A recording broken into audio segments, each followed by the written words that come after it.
on the Rubin Report. It might get nuked. It ain't rocket science. No, I've just seen what's been available in the media.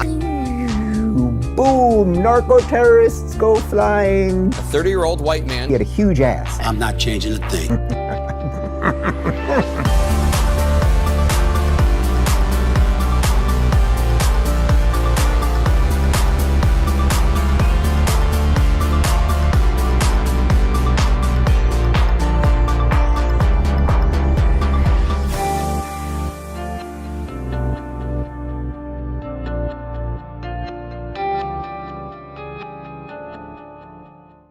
Hello, trusty viewer. I'm Dave Rubin. This is the Rubin Report on December 9th, 2025. We are live streaming on Rumble, YouTube, and Locals. We have a post-game show after the show where you can ask me questions, you can comment, you can criticize, and all sorts of things. It's up to you. RubinReport.locals.com, and let's just dive right in. Little of everything, but I thought this would be a nice way to start. It's not a Monday, but we are going to do a little Bill Maher stuff. We like our Mondays with Maher. It's Tuesday, but we're going to Bill Maher because on Club Random, and this is where he sits down with all sorts of people, he drinks some tequila, he smokes some weed, and he sometimes argues with people, sometimes he agrees with people. It's a totally fun vibe and really an interesting little situation that he's created over there as a guy that really is a mainstream machine at this point.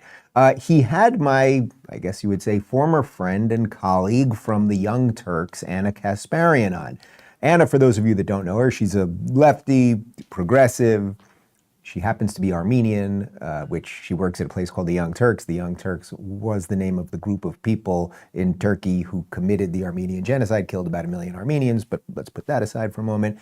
She's a leftist. She's woken up a little bit. I think about a year or two ago, she lives in LA and she got mugged or something, or some guys accosted her outside her apartment. Suddenly she started waking up to some of the issues around crime in blue-run cities, blah, blah. She's kind of woken up a little bit, but still, like most lefties, has this weird thing around Islam and blaming kind of everything on America, that nobody has any autonomy. No one can make a decision anywhere in the world that doesn't, at the end of the day, be blamed, come back to America first. Ironically, America first. Anyway, Bill and Anna got into it on whether she wears very tight dresses, a lot of makeup, all that stuff, whether she would dress like that in the Middle East. If you had to live in the Middle East, so tomorrow, Anna, you got to go live in the Middle East, where would you live?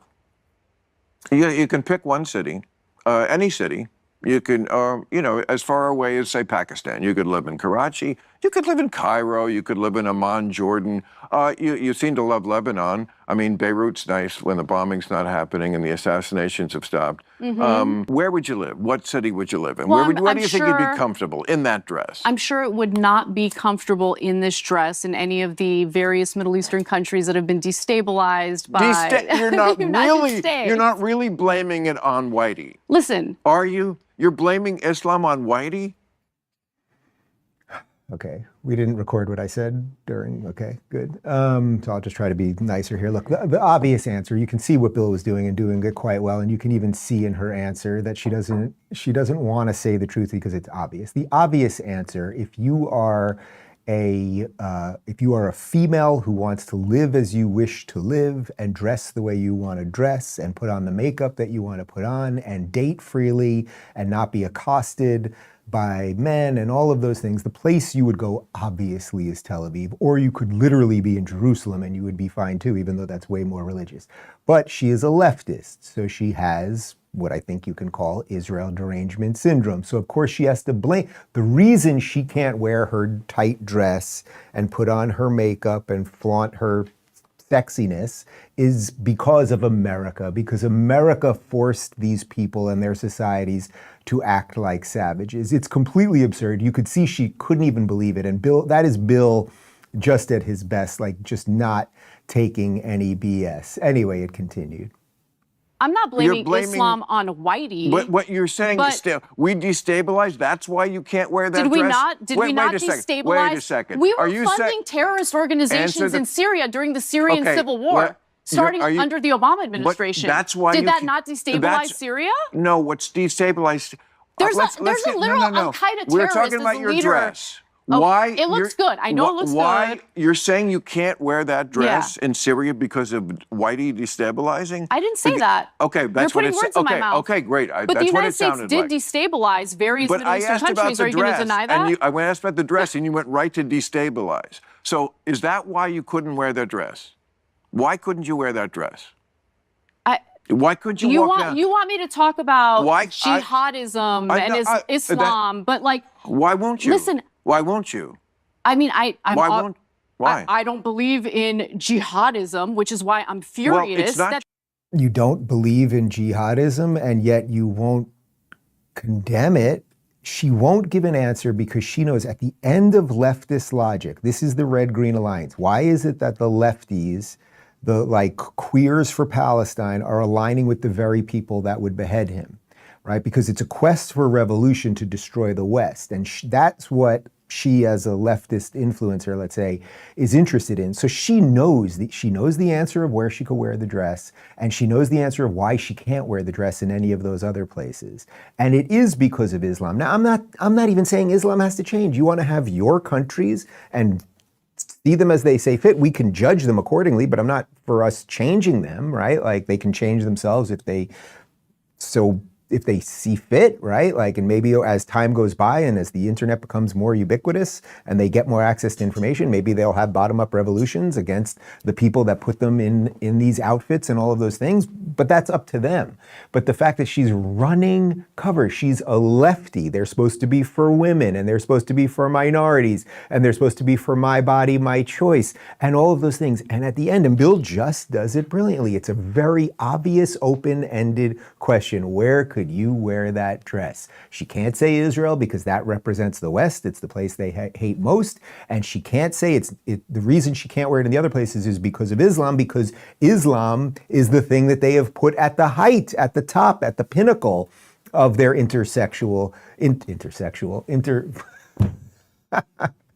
intersectional calculator.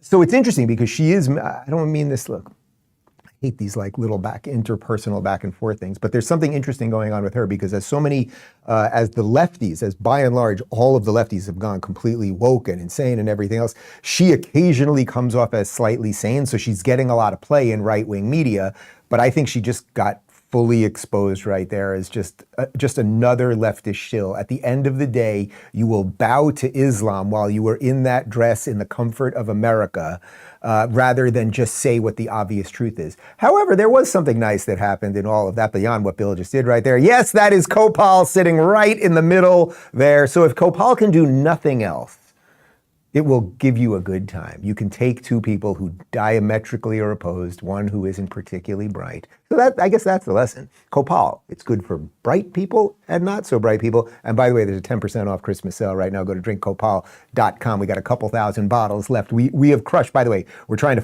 figure out the full numbers on this thing, but our distributor said we have crushed every online sales record they have ever seen. So it is a beautiful gift for the holidays, but let's leave that there. The point of all of this, though, the reason I'm going with that clip is not really to just own her or any of that stuff. It's that you don't have to go to the Middle East to see how bad ideas can spread. You can actually just go to most of Europe, and sometimes you can even come here to America. Let's go to the UK for a minute. Listen to this and explain to me, did these two Afghan asylum seekers do this because we destabilized them? This is from Bizgrad24. Video of two Afghan asylum seekers dragging a 15-year-old girl into a park before raping her. They arrived by boat a few months earlier.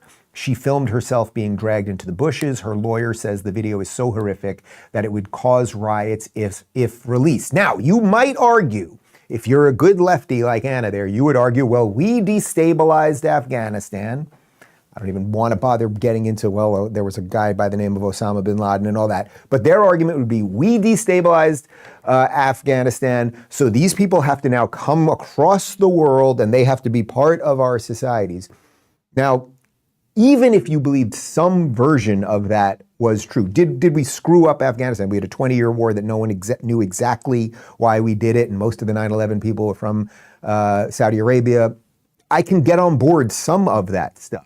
But why is it that so many, a ridiculously disproportionate amount of the people who come as migrants or refugees. They are young, they are male, they're in their 20s and 30s, they're of fighting age, and they do horrible things. Go to America or go to, your local library. Do they still have microfiche? Do you guys even remember what microfiche is? You guys don't even know what it is, do you? Google microfiche. I want a picture of a microfiche machine. It was an old thing at a library back in the day that you'd go downstairs and you could use the microfiche machine to look at old articles from newspapers. And if the microfiche machine still exists, you can go to your library and see pictures of what it looked like when people were coming to America into Ellis Island, and there were old women and they had one bag and a kid. We've got the microfiche machine. I used to operate one of those machines as a youngster in Long Island. Yes, that was the machine. Some of you will remember that. The point is that all of these people, they're coming and then they are bringing their bad habits. So is it the destabilization that we caused in Syria, to whatever extent that's true, that we caused in Syria or Afghanistan or anywhere else, that caused people to become rapists? If somebody, Connor, I got one for you. If somebody destabilized America and all hell broke loose and you had to move to Canada, would you start raping 15-year-old girls? No? Phoenix? No. No? Joseph? Why'd you pause? All right, we'll talk about that at lunch. You see the point. There is something culturally going on here. Culturally. Oh, and by the way, this idea that everything is the United States' fault is so fucking boring.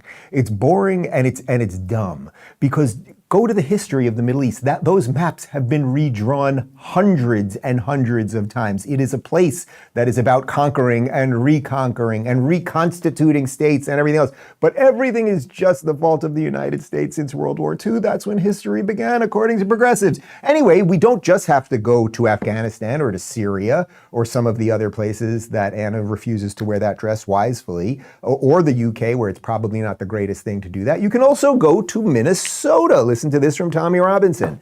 A serial rapist has been charged with kidnapping and sexually assaulting a woman over several days in a hotel room. This comes just months after being let off with no prison time for 2 other attacks, including the rape of a 15-year-old girl at gunpoint. Ambadat Bilay Mohammed, 28, was only free because of an astonishing plea deal he was given in May by Progressive County, Hennepin County, Minnesota. It's becoming every day now, just like the UK. Get them out. So again, leave the image up for just a second. That guy right there, okay, was he forced to rape a 15-year-old girl at gunpoint because of something the United States did regarding destabilization across the world, or is there something else going on? I mean, really think about it. It was nice to hear that Connor and Phoenix would not just randomly rape a 15-year-old if they had to go to Canada. But really think about it. Imagine your country fell apart and you were welcomed into another country. Would you just start raping their women because of the destabilization? The answer is obviously no. You might start raping the women if you've been fed all of the wrong ideas, if you think they are to live as dhimmis and you can use them and you are, all right, you got it. But there's more. Let's do a little bit more here. This is from Dapper Detective on X. Breaking. Statement of probable cause details the horrific rape of a 15-year-old girl by a 27-year-old Muslim illegal alien. Ochan Omat Achogi in Sanctuary Hellscape, Minnesota. Deport all of these third world pedophiles, indict Democrats for harboring them. Okay, so the little editorialization there. But again, look at that guy. Was he forced to become a rapist of a 15-year-old girl in Minnesota because we destabilized somebody somewhere? Or is there something else going on? Well, we've got some numbers on something else that might be going on. This is from Han Shawnedy. He's a great follow on X. The rape rate in Minneapolis, Minnesota is 101 per 100,000 people, which is roughly 150 times higher than the national average. For context, here's the rape rate in other major cities. New York City, it's 33 out of 100. LA, 40 out of 100. Miami, 100K, obviously. Miami, 23 out of 100K. Dallas, 37 out of 100K. San Francisco, 35 out of 100K. Why is that? So it's not double, triple, quadruple, et cetera, et cetera. We're talking over 100 times more there. Do you think there is a connection? Now, there's another part of this, because so much of this just lies at the feet of the mainstream media. They cried racism so falsely. They told us we were systemically racist. They made it so that if you pointed out anything where there were racial disparities, they always called you racist. And now there's this massive blowback against it.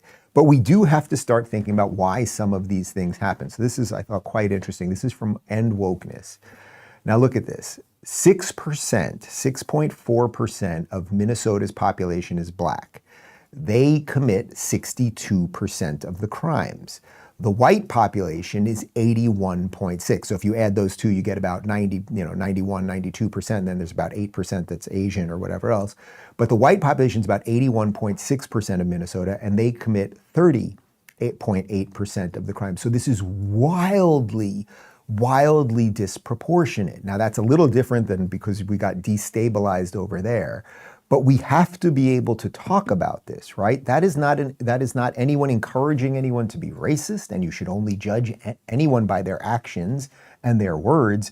But if we can't look at those numbers and say, well, so what has gone on here? Now, the problem is the Democrats will look at those numbers and go, that's systemic racism.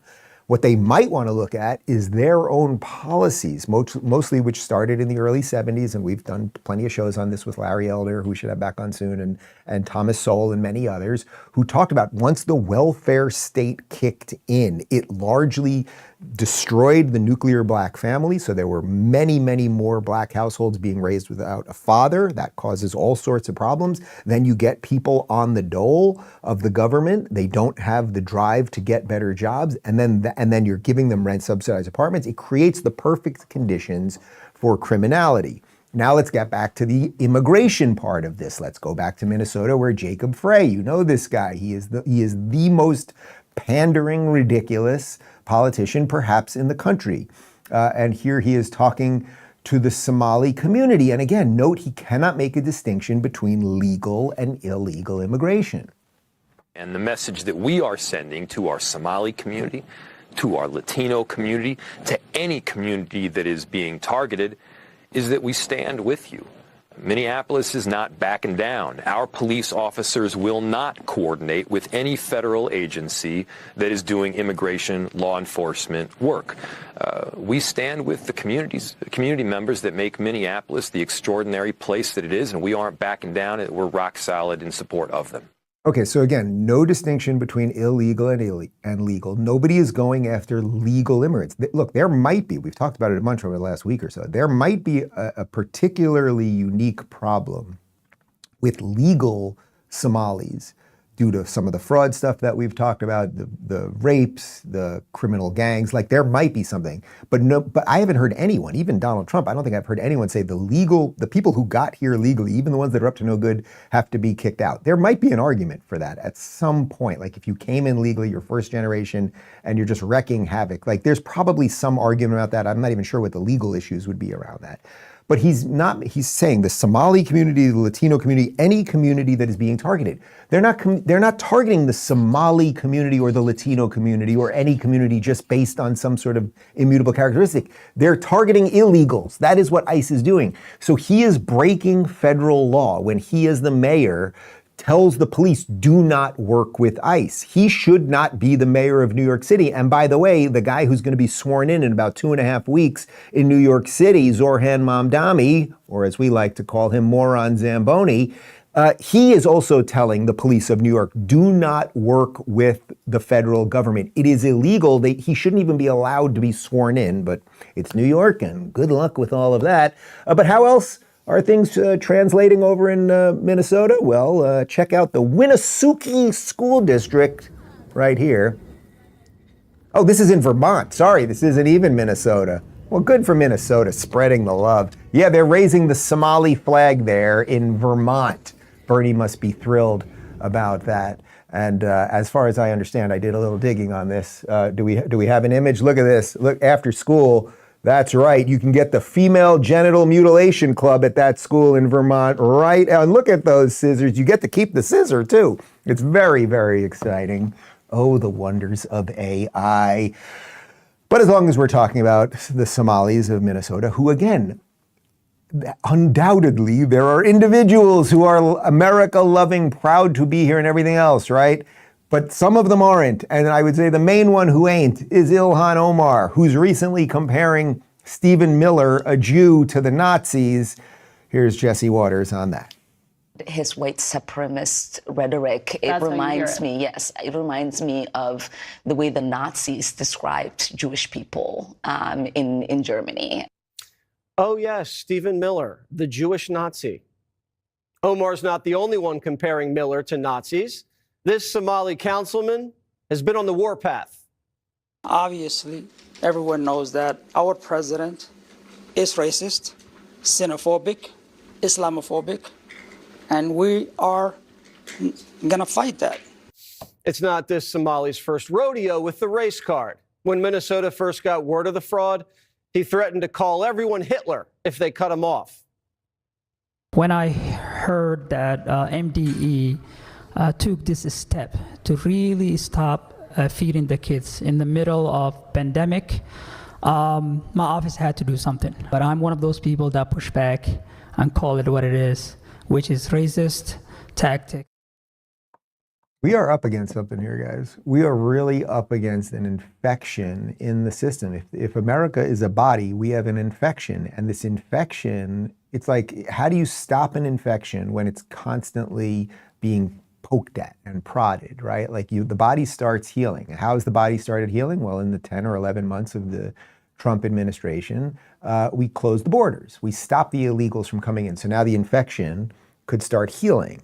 But then you have people that are here now who are actively trying to stop law enforcement, ICE in this case, from doing their job, which is to get rid of illegals. And then you have politicians who lie about it because they don't make the distinction between legal and illegal. And then, of course, we have a mainstream media that launders all of those lies. So the average person that still watches mainstream media or is not that astute or just doesn't care that much because they're living their life, and I fully respect that.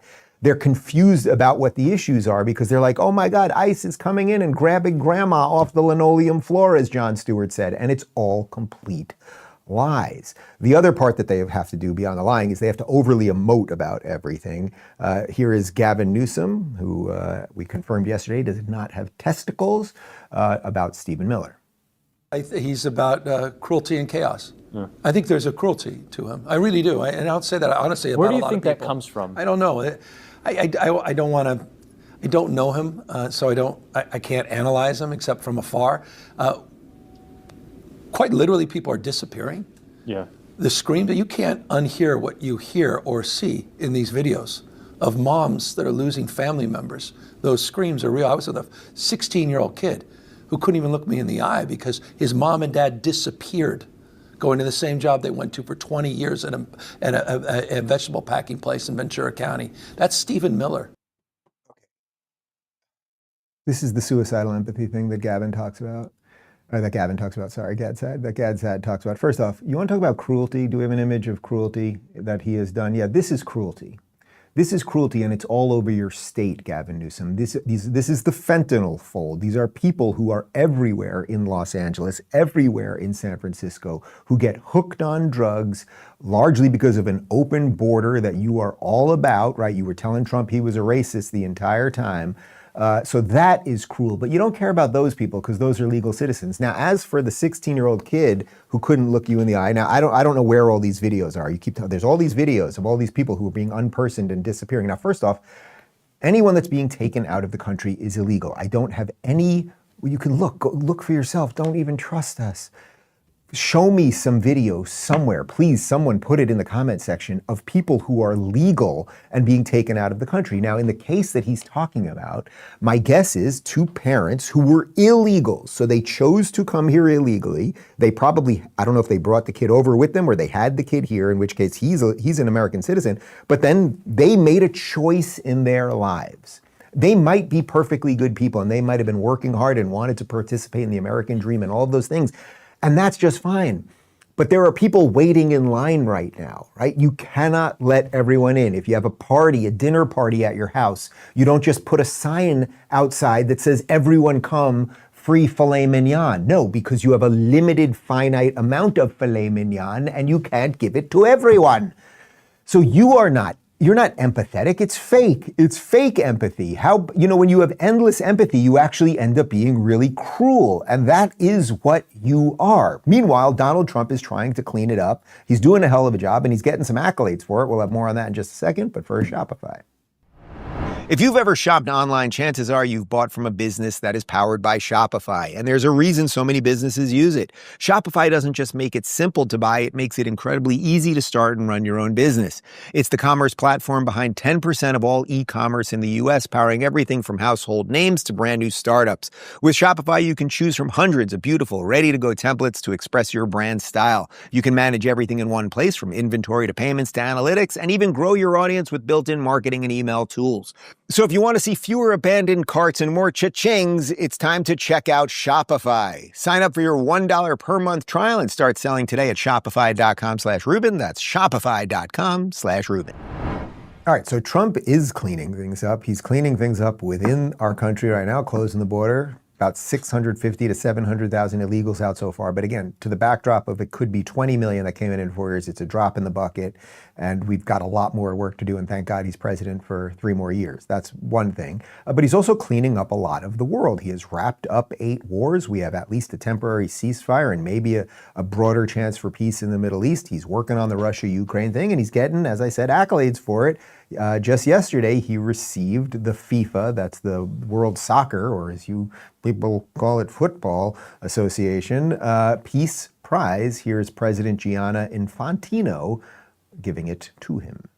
The FIFA Peace Prize is presented annually on behalf of the billions of football-loving people from around the world to a distinguished individual who exemplifies an unwavering commitment to advancing peace and unity throughout the world through their notable leadership and action.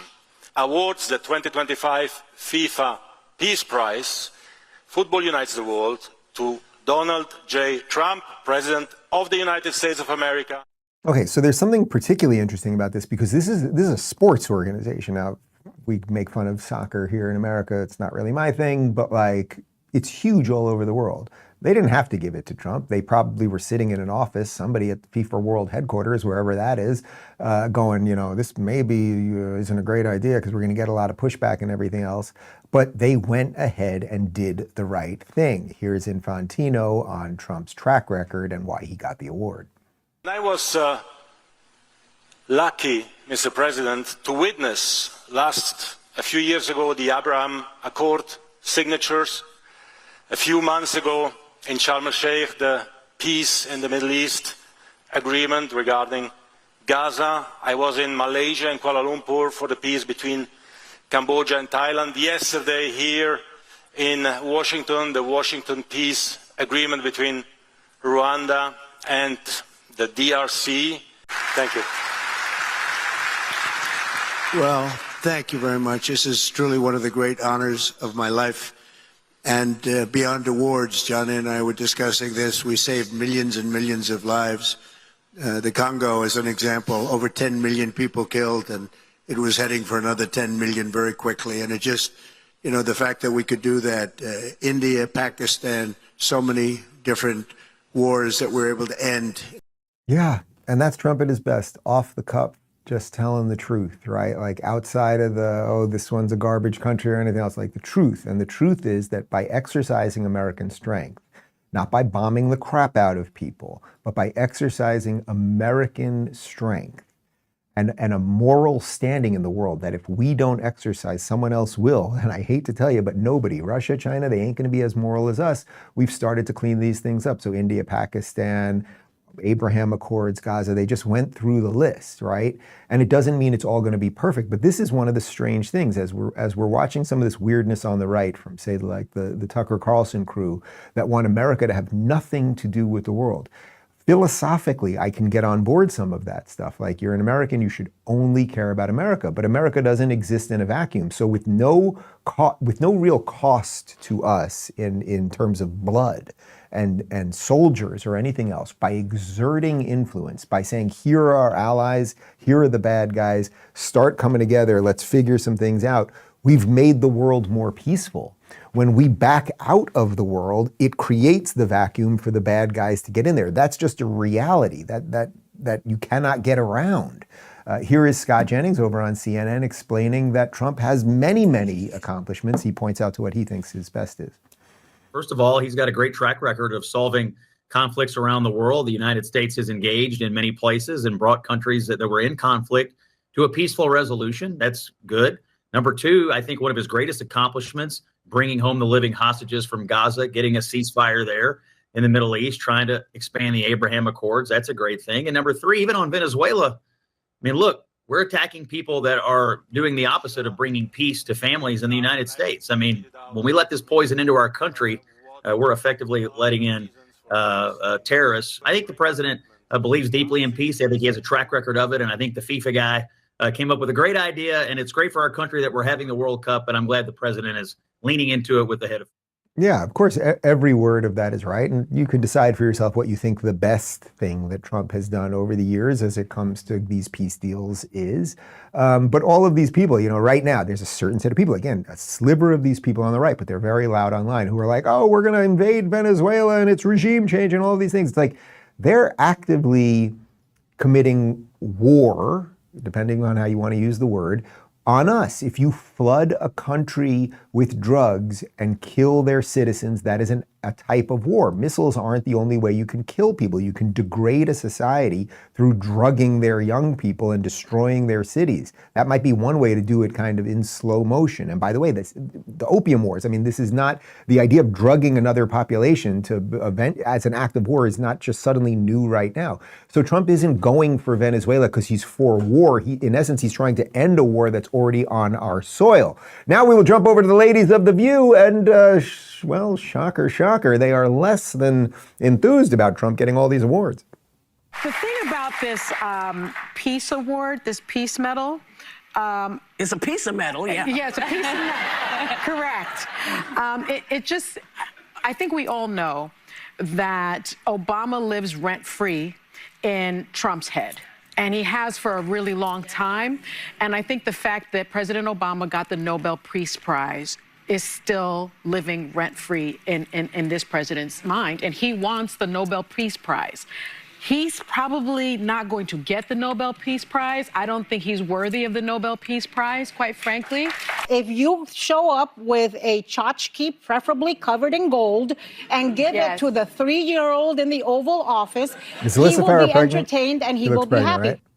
Wait, she's not pregnant? Is Alyssa Farah pregnant? Can you go back to that video for a second? I'm not even making fun. I don't know that, I wasn't making a weight joke really, but can we just forward and let's just see here. Right at the end, they show her. She looks pregnant to me. Oh, she is pregnant. She is pregnant. Okay, all right. Believe me, out of all the things I've said about the ladies of The View, saying that she's pregnant wouldn't be the worst. But the reason I was going to mention that is because when Sunny there says, well, Donald Trump isn't deserving of the Nobel Prize, and then she says, and Barack Obama got the Nobel Prize, so Trump is jealous of it.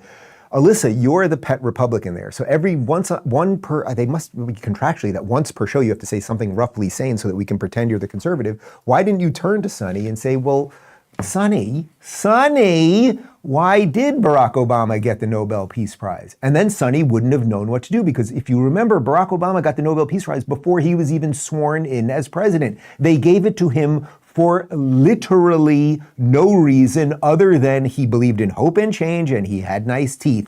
That was it. That really was it. You could have tried that, but the point of wanting to know if she was pregnant or not is I'm not going to go after a pregnant woman during the holidays. My buddy Sher Michael Singleton over on CNN shut down a generic New York Times reporter, you don't even have to care about the name, for criticizing Trump over this Peace Prize. The thing is this. He's incredibly powerful, and there are real accomplishments that he has actually made. And I don't understand the constant need that he feels to have people sort of pander to him. It's just a strange impulse when you are the most powerful man in the world. Is there any harm in this? I mean, it's a very serious question here. I mean, Congo. Psychologists say yes. Congo, DRC. I did some work with the DRC a couple of years ago. That's important. There are some factions that are still fighting there, but you have to acknowledge that. Pakistan, India, that was a very real thing. But why is FIFA giving him an award? My point is, there are some very serious resolutions that the president has under his belt in less than a year. I don't have a problem with it being acknowledged, whether it's FIFA, whether it's the New York Times, whether it's CNN. What's the problem? Yeah, sure, Michael's great. We'll get him back on the show. His point there is, okay, so you're upset that he likes getting these prizes, and somebody might argue, okay, he shouldn't care about any of these, including the Nobel. Like, he's done so much good, he's accomplished so much, he's righted the ship and all of this stuff, that he shouldn't care about that. But that's just nothing. If he likes those things, he likes getting in a tuxedo every couple months and having someone hand him something shiny, and that's his reward for world peace. Like, get on board, you boring, babbling buffoons, please. Let's talk about Morgan & Morgan for a second, and then Trump doing more good work. We're going to start poisoning a few less kids. Pretty good. If you've ever been seriously hurt in an accident, your injury could actually be worth millions, and most people have no idea. Insurance companies love to lowball claims, offering way less than what you deserve. That's why there's Morgan & Morgan, America's largest injury law firm with over 1,000 attorneys across 50 states. They've been fighting for people for more than 30 years, and they don't settle for lowball offers. Just recently, they won $12 million in Florida, $26 million in Philadelphia, and $6.8 million in New York, all way above what insurance companies offered. And the best part, it's completely free unless you win. No upfront costs, no hidden fees. It takes only a couple minutes to see if you have a case. Did you know you can start a claim with America's largest injury law firm in just one click? It's super easy. Just go to forthepeople.com/Rubin or click the link in the description and pin comment.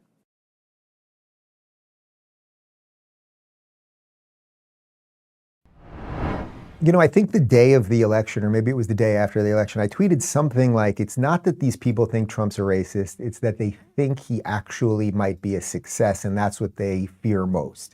Meaning, if you're running around and calling this guy a racist and Hitler and a Nazi and everything else, most people don't actually believe that, but they say it. Right now, a certain sliver of people do. But I think what these people fear most is, if the guy that you're calling Hitler actually starts doing all of this good stuff, I've said this many times, for years I said this the day after his first election, it's not what you're doing to him, it's that you're painting yourself in a corner, because it's pretty hard to come back and be like, yeah, well, it turned out Hitler was pretty good.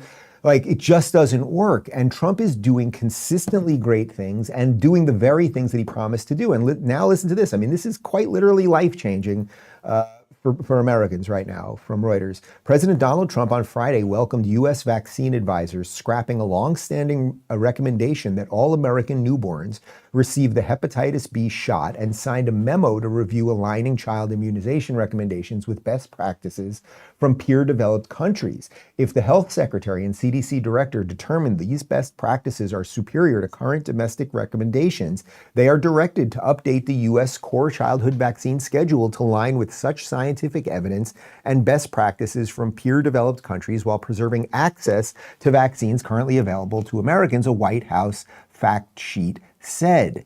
Now, I saw this image before we get into some of the specifics. This is, you know, a meme is worth 1,000 words. This is from James Utmeyer, who's the Attorney General here in Florida, and what he's showing you there is that in 1986, look at that, the CDC vaccine schedule, in utero to 12 months, so from the time of conception to 12 months old, 1 year, it used to be 5 vaccines. And there you can see the schedule. Each one, you know, they fan them out a little bit. So one is at 2 months, one's at 4 months, et cetera, et cetera. And then look what happened. Look what happened in a couple decades, how many more injections we are giving to these kids. And then there are all the conversations, which, by the way, we are allowed to have, about how this relates to perhaps autism or other health problems, and what we're doing to their systems and natural immunity and all of these things. So this is something Trump promised. You may remember that Bobby Kennedy said that his entire life's work was to make sure America's children were healthier. And then I think his exact words were, and I thank God that Donald Trump became president. And then Donald Trump tapped him to fix this stuff. And it's not just him. He brought in some other great people, like my friend Dr. Oz, and here Dr. Marty Makary, talking about how the FDA knew that COVID vaccines were causing child death, but they hid it. Is it premature in your mind to change vaccine policy, COVID vaccine policy, before there's more expansive data that's provided to experts? So we've known about children who have died from the COVID vaccine for a while now. It's been reported in medical journals. In the New England Journal of Medicine, there was a young male reported as having died from the COVID vaccine directly after vaccine-induced myocarditis. There's been a Senate subcommittee report on deaths from the COVID vaccine. The question is, since the FDA has had this information, do we make it available to the public? And does the public have a right to this information on COVID vaccine deaths in children that have been verified by career scientists at the FDA? I believe they do. So these were deaths, the data for which accrued in the prior administration. It was not released to the public. We chose to release it to the public. Okay, so not only are they looking at the death rates and what's going on with COVID vaccines and everything else, but they're also, at the end, releasing the information to the public. And then if you have more information, you don't have to just listen to the experts. You can discuss it with your spouse and your friends and your family doctor. And you can come up with a policy around vaccines and your own health and your family's health that works for you. That's why transparency is good. So while Makary right there is doing great things, let's flash back to former CDC Director Rochelle Walensky. And here she is explaining that if vaccine manufacturers aren't free from responsibility, they won't make vaccines. One final thing in that is the vaccine injury compensation program. We acknowledge that there are true, albeit rare, injuries associated with vaccines. And when they are adjudicated, those people should merit some compensation for those injuries. In order to keep our both physicians and our manufacturers free of responsibility from that for those very rare injuries, there is this program that compensates people for them, and that program is at risk right now. And in the absence of that program, we may see manufacturers, we've seen it before, choose not to make vaccines. That is really fascinating because who is she? You know, she's so muddled. She's like afraid of her own words as she's saying it, but who is she more concerned about? Does she seem very concerned about the vaccine injured? She seems way more concerned about the physicians or manufacturers. So that tells you a little bit about why everything went so haywire during COVID. Now, is it legit that there should be some protections for these companies when they're rolling out vaccines? Because, like, it's also crazy because to discuss this around COVID, which was so freaking fake and mass hypnosis and all of that. But do these companies deserve some protections because most, by and large, what they do this is so hard to say even to make sense, because of most of what they do is generally good for public health, and that if they could be sued left and right every time something went wrong or somebody died or there was an injury, they wouldn't go out there and do anything, right? They would be afraid to do experimental things. Is there some argument you could make around that? Yes, but it seems quite interesting to me that Walensky, who is heading up virtually everything and lying about COVID throughout those 3 psychotic years, that she seems more sympathetic to making sure that the manufacturers aren't injured in their pocketbook rather than the kids who were injured by the vaccine itself. Let's just do one more of these. This is former FDA Commissioner Dr. Scott Gottlieb, asked if the Biden administration's hid the dangers of the vaccine. Listen to the wordplay here. Doctor, was there a concerted effort in the Biden administration to not be totally forthcoming with the risks for the COVID vaccine with children? Look, I trust the judgment of the people who were there. They were very good people in those positions, and I've spoken with them, and they did an exhaustive review of these individual cases. When there was a lot of concern that this was going to hit children harder than adults, that certainly didn't turn out to be the case. But during the Delta wave, children were getting sick. Now, like a lot of other components of this epidemic or this pandemic, things changed and things evolved, and our policies didn't change quickly enough to accommodate that. Policy making slow. It's retrospective. Actually, it doesn't have to be slow, although there's reasons you don't want to make decisions just kind of willy-nilly. But buddy, again, why is it? Go back to all of my videos during COVID. Why was I not screaming that children should get it? Because every data point showed that kids would get COVID and be fine after. When that Delta wave came, you may remember the Delta wave. That's when I finally got COVID. It was the week that we moved to Florida. It was basically 4 years ago next week. It was pretty much Christmas week of 2021. And it was a milder version of COVID. I wasn't vaxxed and I survived. Now, again, there's all sorts of people. People have different health issues. You have different antibodies. You have different immunity and all of those things. But you guys were pushing this on kids for no reason. And now there are kids that are vaccine injured. record. I've mentioned this before. I know a young person, college-age person, who was perfectly healthy his entire life. He was forced to get the vaccine because he wanted to go back to college, and he now has a heart condition, right? The doctors can only chalk that up to the vaccine. So what are you going to do for him? Well, we know the answer is jack shit, but you're not involved in the government anymore, so that is pretty good. Although I'm guessing he still works at a pharmaceutical company or something. If you think some of that is crazy, there is a woman with very fake eyelashes who has an even faker accent, and she's running for Senate in Texas. May God help us all. We will have a bit on Jasmine Crockett in a moment, but first, Venice AI. Sam Altman just announced that ChatGPT can now reference all your past conversations, every thought, question, idea you've ever shared. And with a former NSA director now on their board, Edward Snowden called it a willful, calculated betrayal of the rights of every person on Earth. We've seen this before. Alexa listens. Meta tracks everything you do. Why assume AI will be any different? And now OpenAI might even start asking for government IDs to use ChatGPT. That's where Venice.ai comes in. It gives you the power of AI without giving up your privacy. It's open source, private, and runs right in your browser. No spying, no censorship, no data collection. Your chats stay encrypted and stored only on your device. Go to venice.ai/Dave and use code Dave for 20% off a pro plan. That's venice.ai/Dave, code Dave. Real AI, real privacy. All right, so look, this is what I'm doing during the show, scribbling and when I'm thinking. This is me, what it looks like when I'm thinking. I'm writing things and also scribbling like a crazy person. We should have known this was coming, but Jasmine Crockett, the congresswoman who, you know, she makes AOC look authentic. She's just awful, but I get it. She's kind of pretty. She understands television. She's got fake eyelashes and a fake accent, like she's doing the kayfabe right. So now she's running for senator from Texas, and here is her launch video. How about this new one they have, their new star, Crockett? How about her? She's the new star of the Democrat Party, Jasmine Crockett. They're in big trouble. Now they're going to rely on Crockett. Crockett's going to bring them back.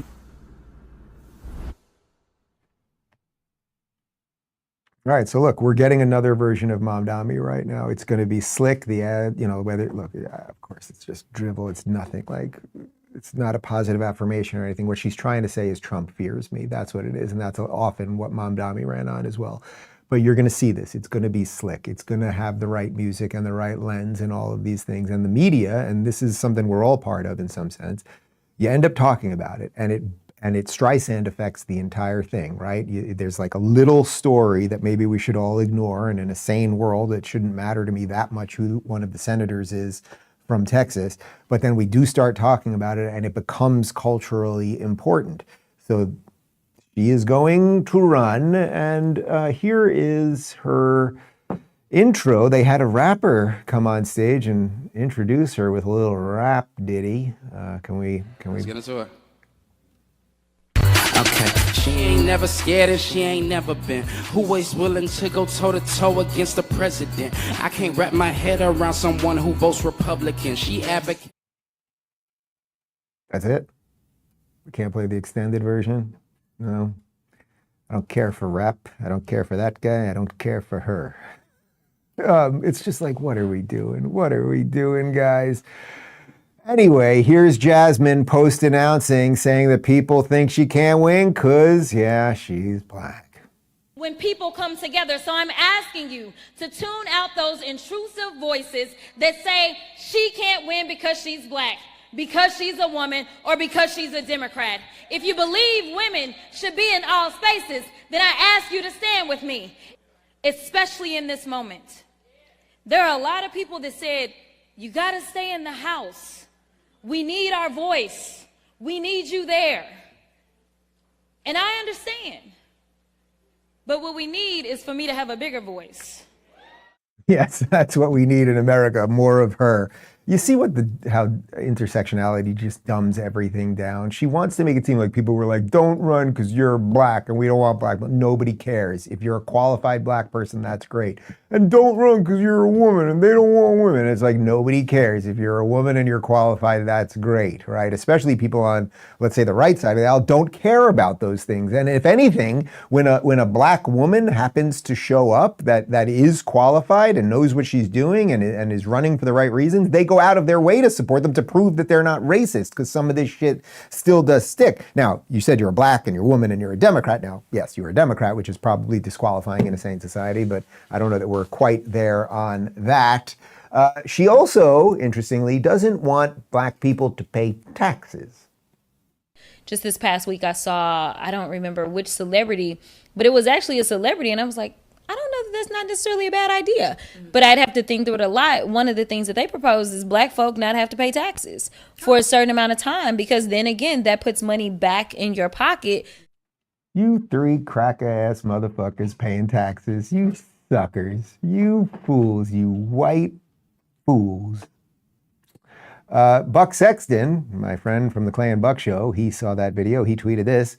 About 60% of black households already pay zero federal income tax. That is quite interesting, but the very idea that you would even float something so profoundly racist and ridiculous that based on skin color, someone shouldn't have to pay taxes is profoundly absurd. And again, I would also say disqualifying. It would be disqualifying in the same, because it's antithetical to the founding documents of this country, that instead of individual rights and the pursuit of happiness, you've decided to quarantine us all off. You look like this, you will do that, or you will get that. It's disqualifying by nature, but then again, it's baked into the modern Democrat Party, as is, if you commit a crime, you shouldn't pay the price for it. Here she is on crime and criminality. I understood what was kind of pushing them there. And so I do want people to know that just because someone has committed a crime, it doesn't make them a criminal. That is completely different. Being a criminal is more so about your mindset. Committing a crime can come for a lot of different reasons. I don't know how much longer I can do this, guys. I can't do this much longer. How do I even properly respond to that? Committing a crime doesn't make you a criminal. It's about a mindset. What could that possibly mean? You walk into 7-Eleven, you steal a Gatorade. Are you a criminal? Yes or no? Yes. You walk into GameStop and you steal the Wii. Is the Wii still out? You steal a PS5 game. Are you a criminal? Yes. You burn down a Pep Boys in the name of racial justice. Are you a criminal? Yes. I don't care what your mindset is. Wow, I'm very thoughtful, wonderful, loving person. I just need to burn down this random person's store to stop racism. I'm not a criminal. Like, lady, go home. Go home. Open up an eyelash shop. You know what? Crockett, open up an eyelash shop in Houston. I will give you $50,000. I will seed the shop to get it going. I will buy the first $50,000 worth of fake eyelashes. That would be a better job and something you are far more of an expert in than this. And she's a lawyer, by the way. I mean, she's a lawyer telling you that if you commit a crime, you are not a criminal. Lordy. So which country do you want to live in? Do you want to live in a country where the people who commit crimes are not called criminals? Or do you want to live in a country where you will be judged on who you are and what your actions are, and you hopefully will live around people that you can build a solid community with and all of those things? So you could do this, for example. This is one version of it. A group of teens in a bike gang looting a 7-Eleven. Not criminals, though. Take a look. Yo, stop.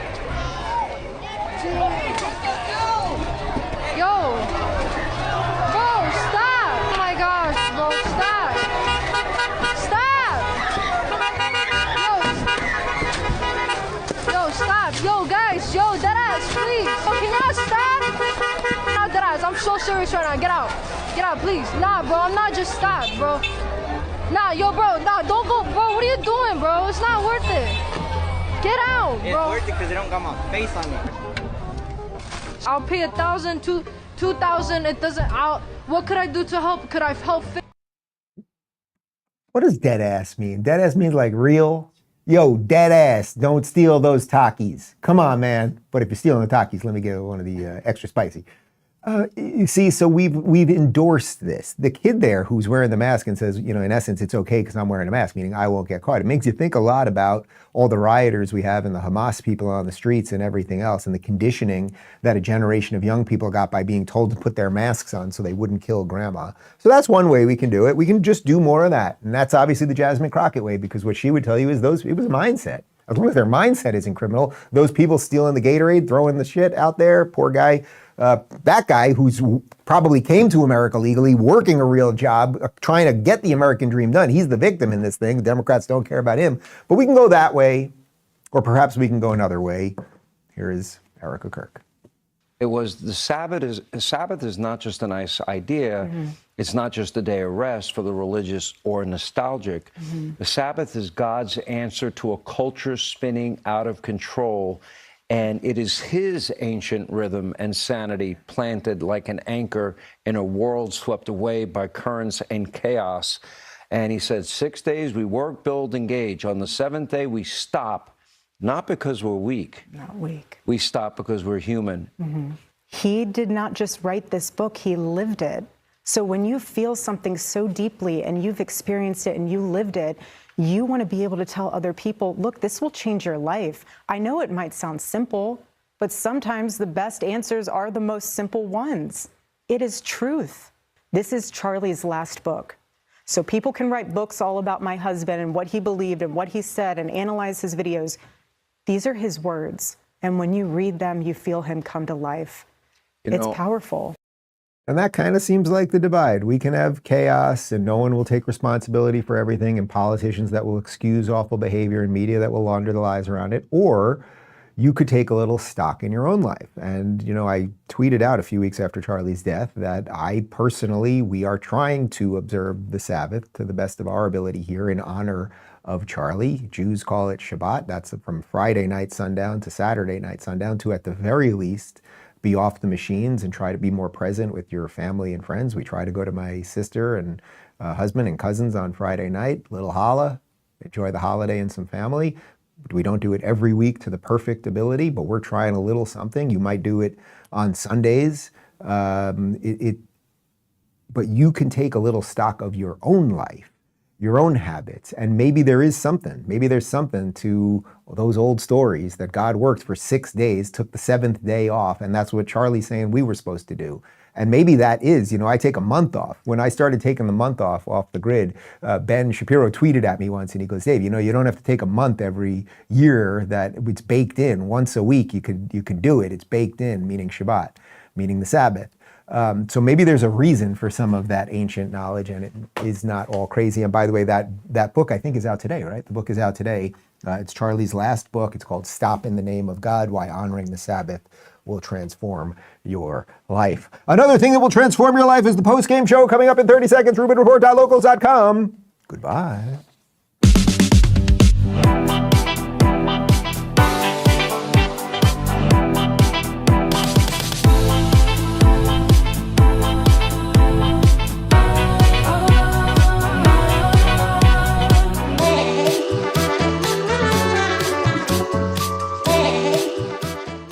We are now in the Middle East, my friend. Shawarma with a little falafel, some tahini and everything else. Okay.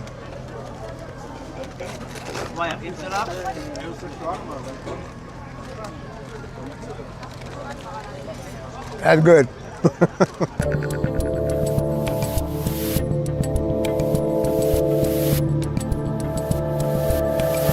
All right, good morning, everybody. This is going to be a slightly different Rubin Report than usual. I am 6 hours in the future right now, so it is not 11 a.m. Eastern here in Tel Aviv right now. It's about, I think it's about noon or so. And yes, I am in Tel Aviv, Israel. This is the sea, the Mediterranean Sea. The river to the sea, people, they never know what river they're talking about. It's the Jordan River. And the Mediterranean Sea, that's this right here. I'm on the beach. It's an absolutely beautiful day. We did a couple days in Hungary, which we're going to release all sorts of videos of, but we thought for today that I would kind of just walk around. This is the boardwalk. Joey, maybe you want to give just like a bit of a longer shot there. This is the boardwalk, which basically goes all the way down to Jaffa, which is all the way down there. And if you were to really keep going south, this is the exact same beach, the exact same coast that Gaza is on. So when you see all those videos, it's like, this is what they could have had, and they kind of did have before they just decided to go on their genocidal mission. It's really been absolutely wonderful here. But, you know, before I start walking and everything else, let me quickly tell you about Hungary. We did CPAC. I met with Prime Minister Viktor Orban. We did a live Rubin report with about 10 guests on the fly. It was awesome. All these videos will be going up. I'm sure the guys will throw some pictures in here so you can see some of that. And what's incredible about Hungary, before I get to Israel, is that it is a tiny country of less than 10 million people that is just trying to protect its borders and protect its culture and not be overtaken like we're watching happen to so many other countries. And then to come here, it's about a 3-hour flight. And then, you know, that's Central Europe. We come here to the Middle East with a tiny country of about 10 million people that is just trying to protect its borders and its way of life. And it's kind of crazy to think that somewhere down south right there, there's about 20 people that are somewhere under Gaza right now, and they have the dead bodies and all that. We went to Hostage Square. I spoke to a girl who is in captivity. It's beyond imagination. We're going to put the video up for you, but in captivity for 54 days. I spoke to one of the most elite soldiers who saved dozens of people that day, shot 7 times, doesn't have his bicep anymore, like an unbelievable hero. But anyway, I thought we'll just walk. Let's just walk and talk. That's what we're going to do. Old school walk and talk. You know, when I started the Rubin Report way back when, this is how we started doing it, because we barely even had a studio, and we would just do this kind of walk and talk thing. I'm going to slow down a little bit because we don't want Mr. Cameraman over here to collapse. Anyway, so here we are well, I'll talk a little bit also about some of the things going on back home, because I did wake up this morning and of course check Twitter, and there's obviously this horrific situation happening back home, which feels particularly bizarre to be here in Israel at the moment. You know, in Colorado, a illegal immigrant, sounds like from Egypt, got in the country in 2022, set several other people on fire, while, of course, screaming Free Palestine and all the usual nonsense. And so that was a bit of an odd day to be here while they're in the middle of a war. And as you can see, life goes on, right? Like, life goes on here. And half of the people, it could be almost every male that you see on this beach that's over 18 has probably been to Gaza and served. You see some people that are limping or have other injuries or all sorts of stuff. And yet they're in the middle of all that, and the place is vibrant and alive, and there's music, there's incredible food. We've been here for 2.5 days. I've probably had about 32 coffees. I did ask for a black coffee this morning. They're big on milk here, so somehow that's my black coffee this morning. But anyway, so that, you know, to wake up and see what happened in the United States of America, this is only 2 weeks after that horrific shooting of the 2 people at the Israeli embassy. And when these people call for globalize the Intifada and river to the sea and all of these things, they're talking about killing all of these people. All of these people. And there are Muslims here. I was sitting next to 2 Muslim girls in traditional Muslim garb, actually speaking Hebrew, which was kind of interesting, just over here a few minutes ago. There are Muslims here. There are Druze. There are Baha'i. There are atheists. There are Christians. And everyone's living peacefully here. This is actually the only place in the Middle East. The UAE is kind of doing it. It's at least on its way a little bit, that has anything like that. And that's the strange thing about the modern left, the progressives. The progressives love tolerance and diversity and all of these things. And actually, the place they hate the most is the only place in the Middle East, basically, that has any of those progressive ideals. If you've been seriously injured, your case could be worth millions, and you should know exactly what your rights are. That's why I want to tell you about Morgan & Morgan. They're America's largest injury law firm with over 1,000 attorneys working in all 50 states. Unlike a lot of firms that settle quickly, Morgan & Morgan doesn't take lowball offers from private insurance companies. Just in the past few months, they won $12 million in Florida when the insurance company offered only $350,000. And in New York, they secured $6.8 million on a case case where the offer was just $275K. And the best part, it's absolutely free unless you win. Insurance companies try to pay out as little as possible. Morgan & Morgan fights to get you more. It only takes a few minutes to see if you have a case, and you can do it right from your phone. It's that easy.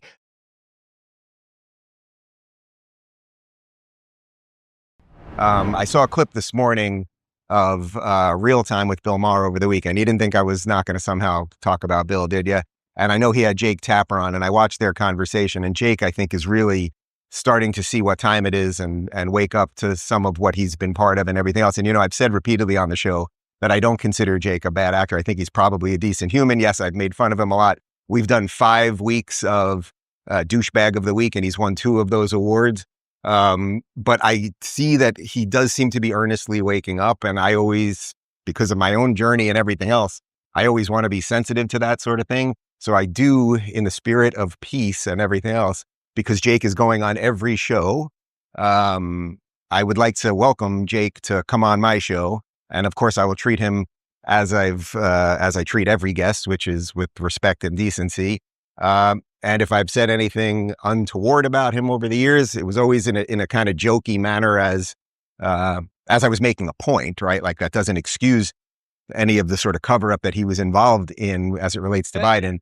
But I would have no problem apologizing to his face for that. But I would love to build some bridges. I don't know if I'm just feeling that spirit in the Holy Land right now. But that's a bit of a side. So Jake, if you're watching, let's sit down, because we need alliances right now. We need good people that are that want to come together and put all this nonsense on the side. Like otherwise, look where all of our countries are going. All of our countries.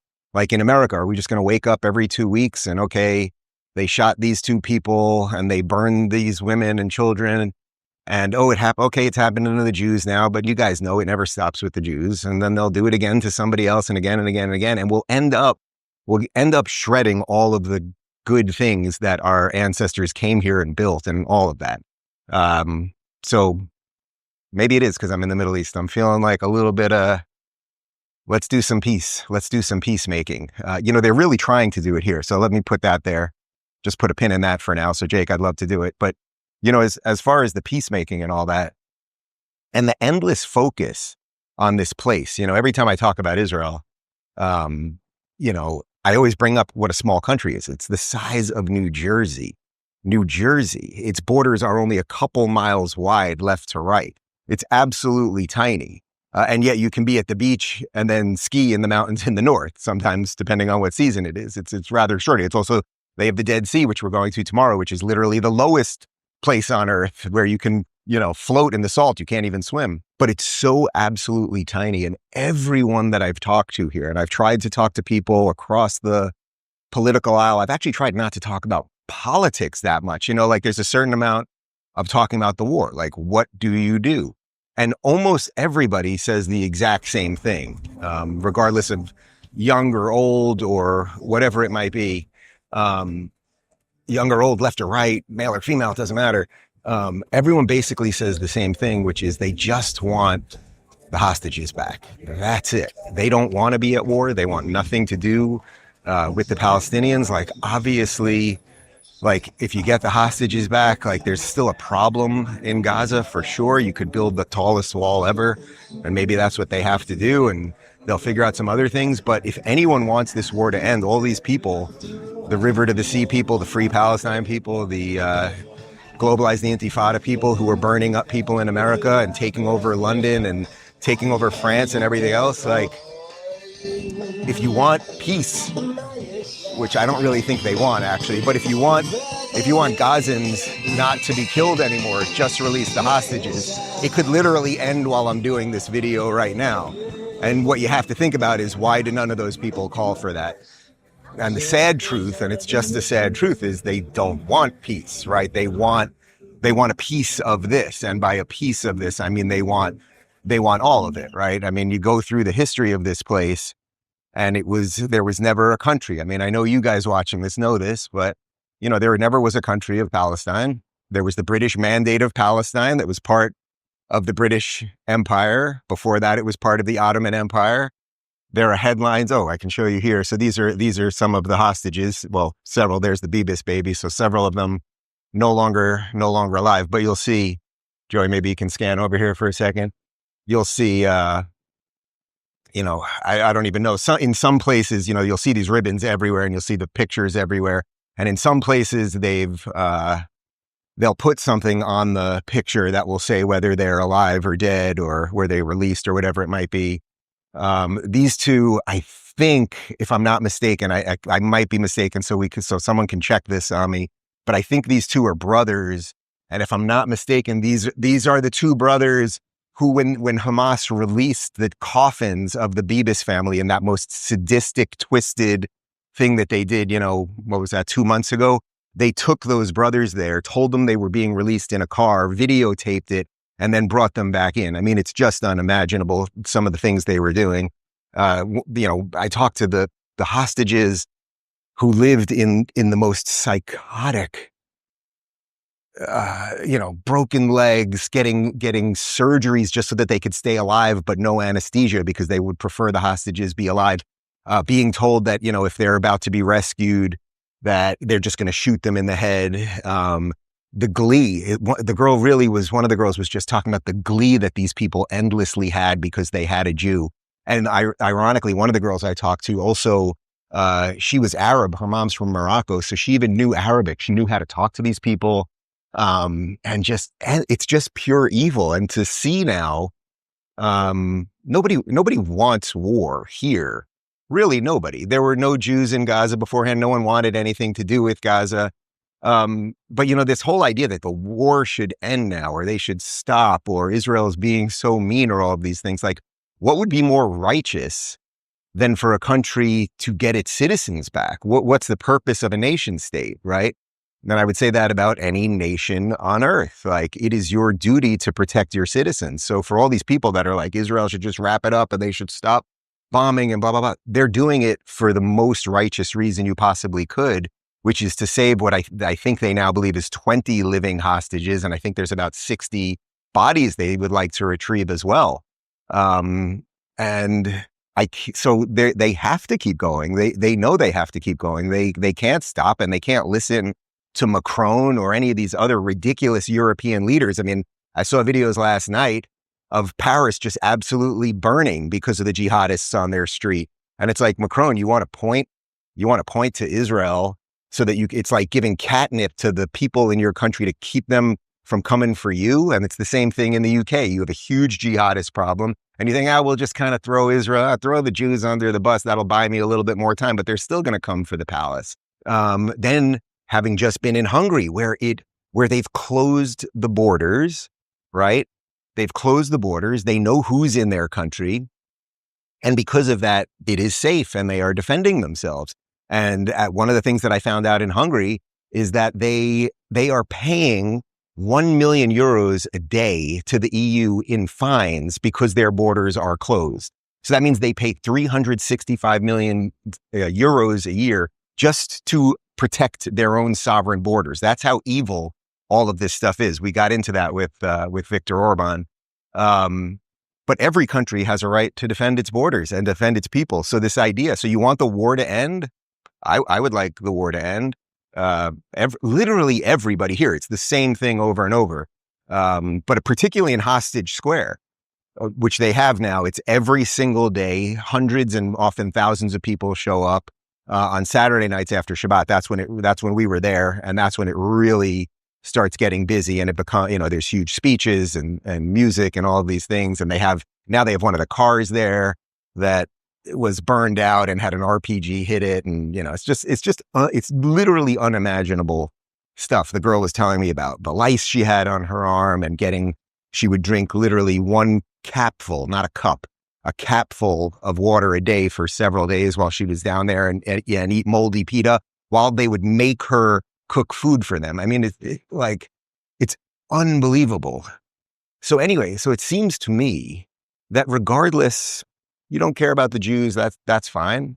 But if you care about Western civilization, if you care about nations being able to protect their borders, which now we're all dealing with, it's very I suppose, poignant that I went from one country in Europe that's kind of doing it right and seeing the success in that, and then to this place that is fighting for its life every day. You know, it seems like Europe, it seems to me, is just sleepwalking into a slow death, right? They're not doing any of the right things. They don't know how to protect themselves. It's very sad. I wish they would. And most native Europeans wish they would.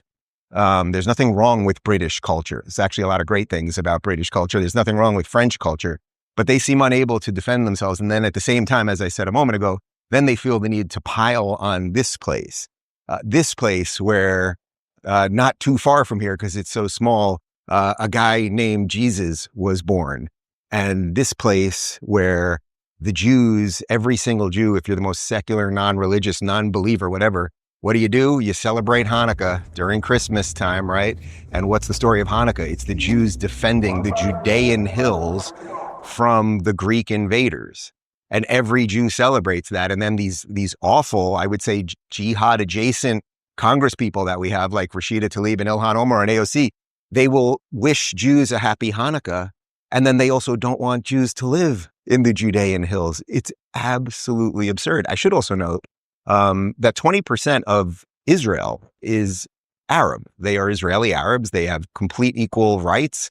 They are allowed to vote. There is no apartheid or anything like that.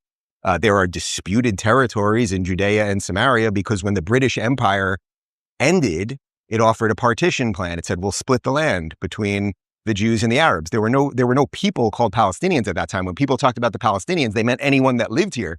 So the Arab countries, you can see New York Times headlines from the 30s, the Arab countries used to boycott Palestine because that's where the Jews lived. The coin of Palestine from the 30s has Hebrew on it. And it says, Am Yisrael Chai, the land of Israel, or Eretz Israel, the land of Israel.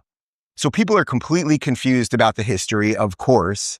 They're completely confused about the reality here. And I think that's why we're here, to clean up some of that. But it's not, in some sense, what I've really started realizing is it's not because I'm here defending this place. It's very honorable and should be defended, and they have every right to defend themselves, as I said. But in some sense, I really see now more clearly than I've ever seen the connection between what is going on here and now what has started to happen in all of the Western countries. This is just, for lack of a better term, this is ground zero. It's the tip of the spear of what is happening with worldwide jihad, the alliance between Marxism and progressivism and jihad. Like, it's all of these things that we're all feeling. So these guys, you know, when I woke up this morning and I saw the story out of Colorado, and it's like, you just start becoming numb to it. So, okay, as I said earlier, every 2 weeks, these type of things will happen. Well, these guys here, we're walking up on Jaffa in a little bit. I was in Jaffa probably about 10 years ago when they just had stabbings every day. They were just random people stabbing people. That's happening in London now, but they survived that. They survived waves of suicide bombings, people that just blew themselves up on buses and in discos and in coffee shops over and over, and they survived all that. And then we see more of that in Europe and in the United States.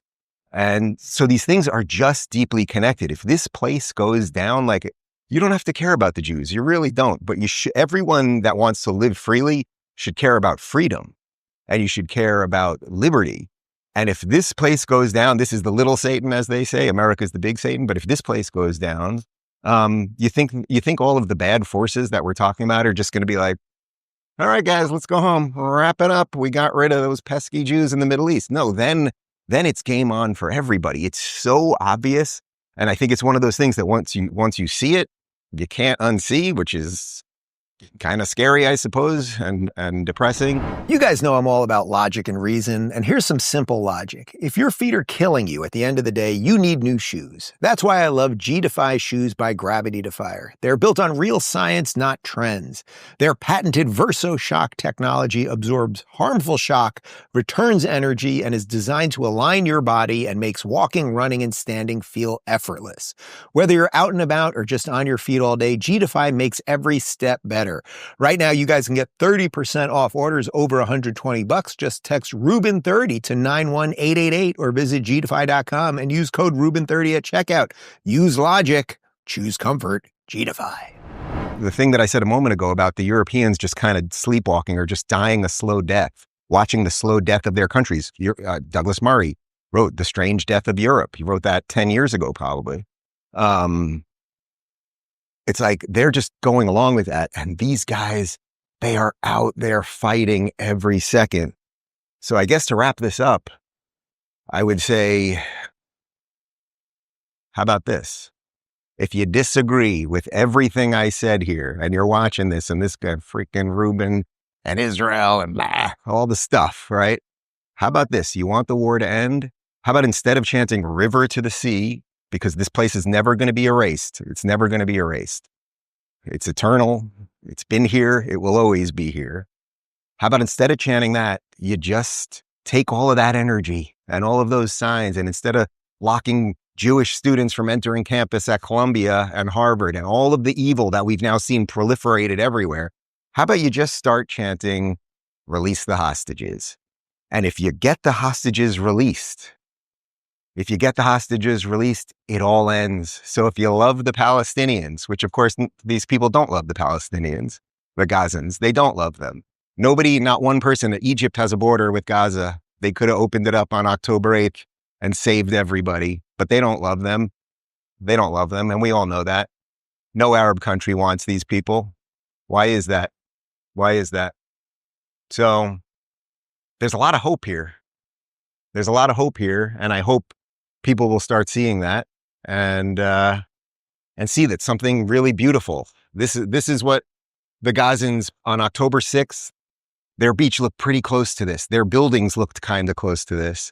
And they chose to throw it all away. And Israel is now fighting the most psychotic. They're fighting a war that no other Western nation has ever had to fight in their life, while being told that they shouldn't fight the war, that they should leave their own people, that they should feed the people who are trying to kill them. No other country would be asked any of these things. They're asked these things, and they're just going to keep fighting. Like that's more clear than anything else. If I've learned anything while I'm here, these people will not stop fighting for their existence. And in some sense, they're fighting for all of our existences. And that's just the truth. So we have a show tonight, and I think it's sold out already, but we've got a show tonight. If there are a couple tickets, maybe you can still snag them. DaveRubin.com/events.